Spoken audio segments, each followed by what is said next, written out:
بسم اللہ الرحمن الرحیم۔ السلام علیکم ورحمۃ اللہ وبرکاتہ۔ طلب عزیز، جماعت ہشتم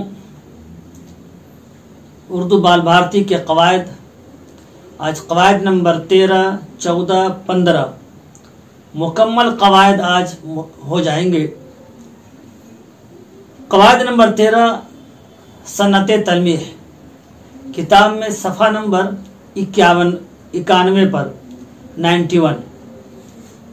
صنعت تلمیح کہتے ہیں شعر میں جب کسی مشہور واقعہ یا شخص یا مقام یا کسی روایت کی طرف اشارہ کیا جاتا ہے تو اسے صنعت تلمیح کہتے ہیں۔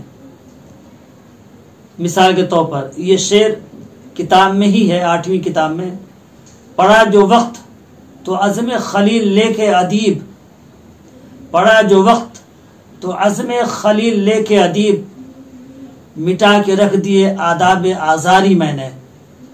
اس میں ادیب شاعر کا نام ہے اور ادیب نے اشارہ کیا عزم خلیل یعنی حضرت ابراہیم علیہ السلام کے واقعے کی طرف، اور ان کے والد کا نام تھا آزار۔ اس لیے شخصیت حضرت ابراہیم علیہ السلام ایک تاریخی واقعہ ہے، اس لیے اس شعر کو صنعت تلمیح کہیں گے۔ قاعدہ نمبر 14، یہ بھی صفحہ نمبر 91 پر ہے۔ اس غزل میں مقطع پوچھا گیا ہے کہ مقطع کیا ہے، تو اس سے پہلے والے قواعد میں نے بتائے تھے آپ کو کہ غزل میں ایک مطلع ہوتا ہے، مطلع سے غزل کی شروعات ہوتی ہے اور غزل کا اختتام، غزل ختم ہوتی ہے مقطع پر۔ تو غزل کے آخری شعر میں شاعر اپنا نام یا تخلص ظاہر کرتا ہے تو ایسے شعر کو مقطع کہتے ہیں۔ مثال کے طور پر وہی شعر جو پہلے صنعت تلمیح میں آپ کو پڑھ کر سنایا تھا، اس میں مقطع ہے، پڑھا جو وقت تو عزم خلیل لے کے ادیب۔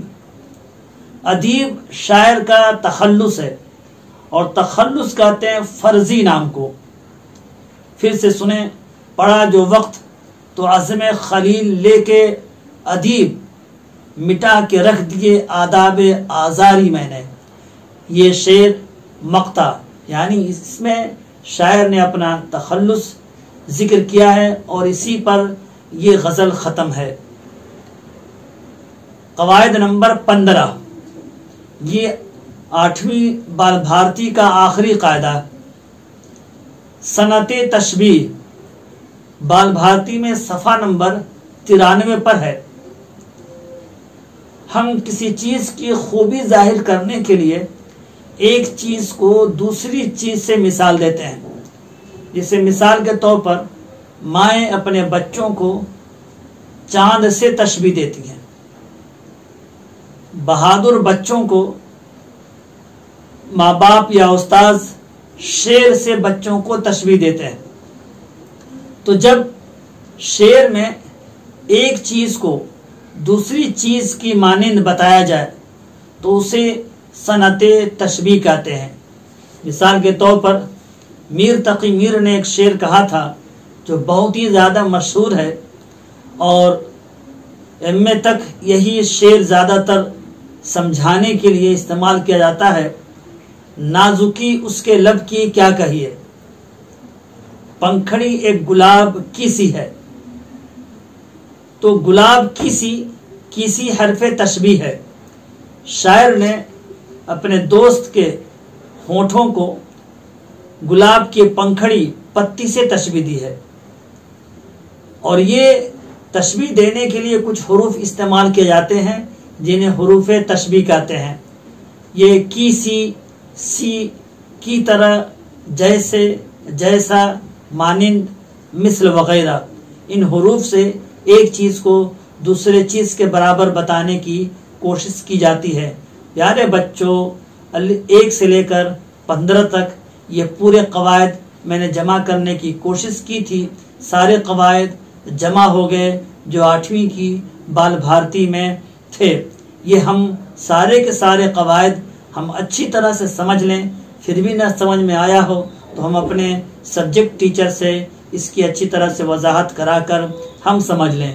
یقین رکھیں یہ جتنے بھی قواعد آئے ہیں اس میں ماضی کو میرا خیال ہے چھوڑ کر باقی سبھی قواعد آپ کو 10ویں میں پوچھے جا سکتے ہیں۔